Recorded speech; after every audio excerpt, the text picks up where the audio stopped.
은하수 92희 차라리 나도 소가 되면 좋겠다. 우리가 하루하루 살아가는 삶, 세월이 흐르면 과거만 남습니다. 부자도 가난한 자도 남는 것은 과거일 뿐입니다. 어렵고 힘들게 살아온 사람도 언젠가 웃을 수 있는 날이 있고, 부하고 건강하게 살아온 사람도 언젠가는 슬픔이 찾아올 때가 있습니다. 이것이 바로 인생살이 모습입니다.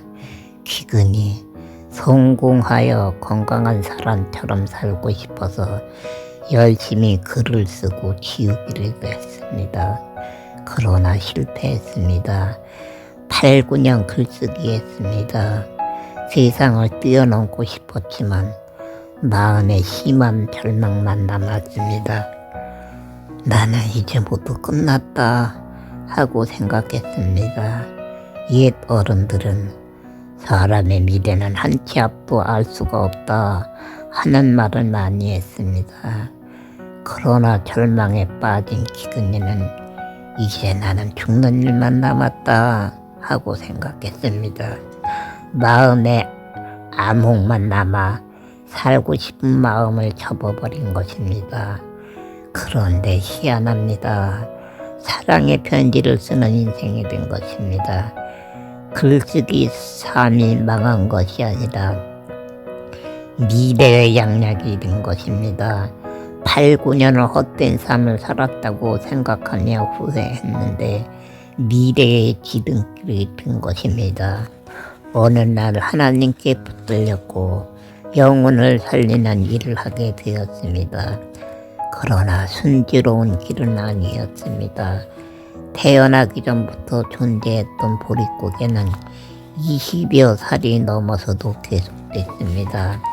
오늘날은 은행에서 대출을 받아 사용하지만 그 당시에는 가난한 농부들은 부한 농부에게 쌀을 장려도 쓰고 이자를 주었습니다.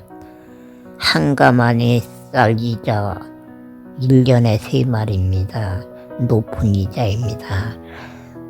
가난에서 벗어나기 힘들었습니다. 현대에서 아산만 바다를 막았고 농부들에게 간척지 논이 생겼습니다. 보릿고개를 벗어나기 시작합니다.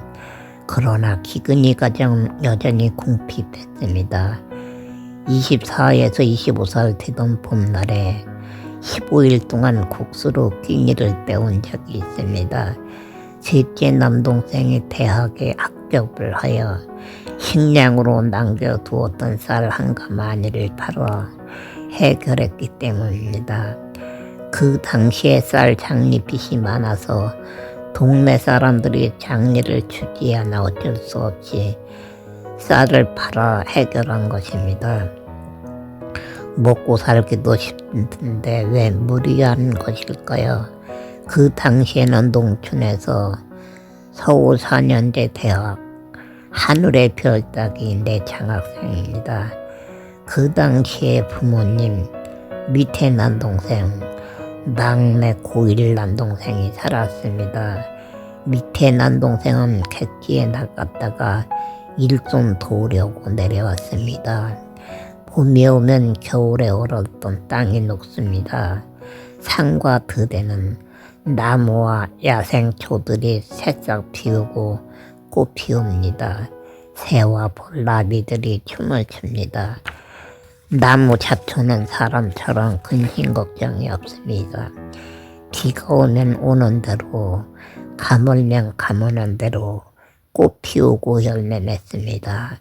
그러나 농부님들은 비가 내리지 않으면 한숨이 깊어집니다. 오늘날은 수로가 되어 있지만 그 당시에는 가물면 쌀 농사 짓기 힘들었습니다. 쌀 농사를 짓지 못하면 어떻게 되나요? 장리 이자를 주지 못합니다. 곤란에 빠집니다. 굶주려야 합니다.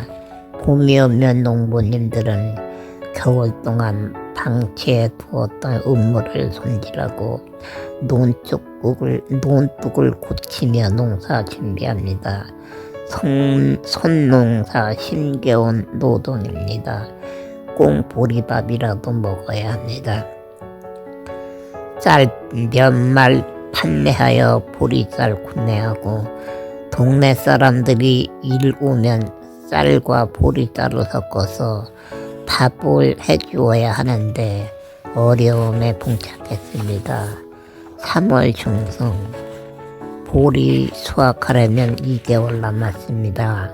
국수로 끼니를 때웁니다.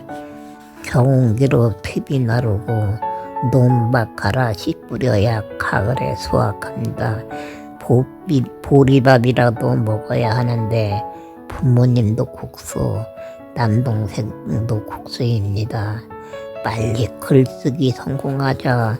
돈 벌어서 쌀이라도 몇 가마니 구매해 놓고 밥이라도 마음껏 먹어보자. 속으로 중얼거립니다. 그 당시에 가정 모르게 글을 쓰던 때입니다. 기근이는 보리쌀이 아니고 쌀 생각을 하는 것일까요? 꽁보리밥 배가 고파 먹지만 매일 먹는 일 쉽지 않습니다. 소원이 쌀밥입니다. 그러나 꿈의 글쓰기는 여전히 제자리입니다. 열심히 일하지만 어려운 가정.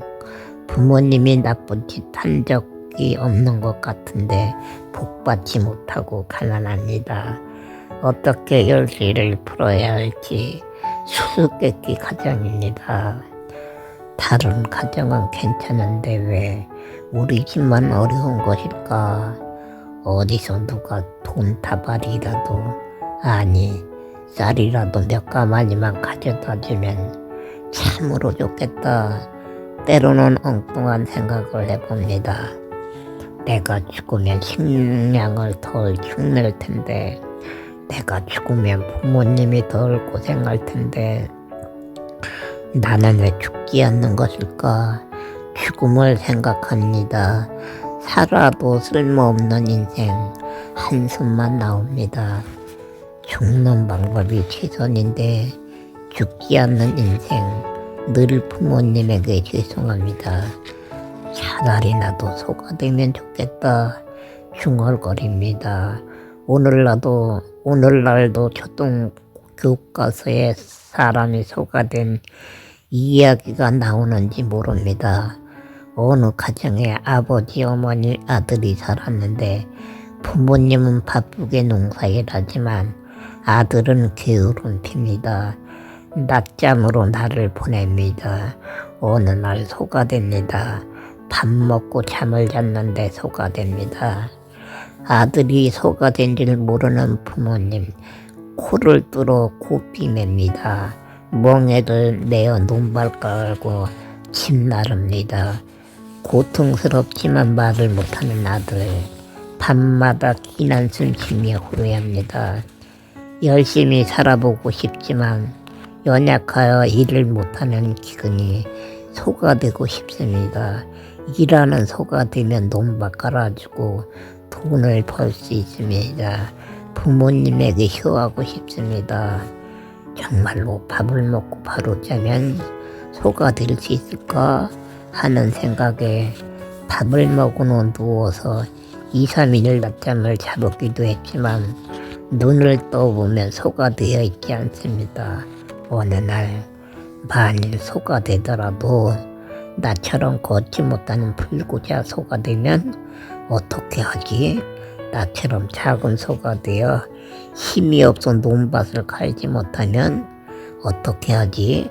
부모님이 쓸데없다고 팔아버리겠지? 나만 불쌍하게 될 것이다 하고 생각했습니다. 몸이 불구이기에 소가 되어도 불구자 소가 될지 모른다는 생각에 소가 되는 것을 포기했습니다. 국수도 정말 맛있다. 국수라도 실컷 먹으니 좋다. 먹어도 배가 고프던 시름입니다.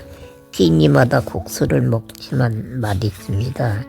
김치 썰어넣고 고추장으로 비빔밥 먹는 비빔국수 맛있습니다. 국수의 행복 일주일이 됩니다. 살금살금 배가 아프더니 설사가 나옵니다. 국수 양을 줄여보지만 소용이 없습니다. 국수 먹기를 중단합니다. 뼈가 부러져 고통을 당하면서 살았지만 병을 모르고 살았습니다. 설사병에 걸렸고 화장실 다니다 지칩니다. 누워서 하루를 고생합니다. 다행입니다. 딱한 사정을 알고 동네 어른 한 분이 쌀 한 가마니에 장미를 칩니다.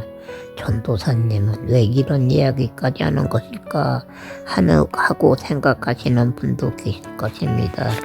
보릿고개 시절 말로 표현할 수 없을 정도로 어려웠습니다.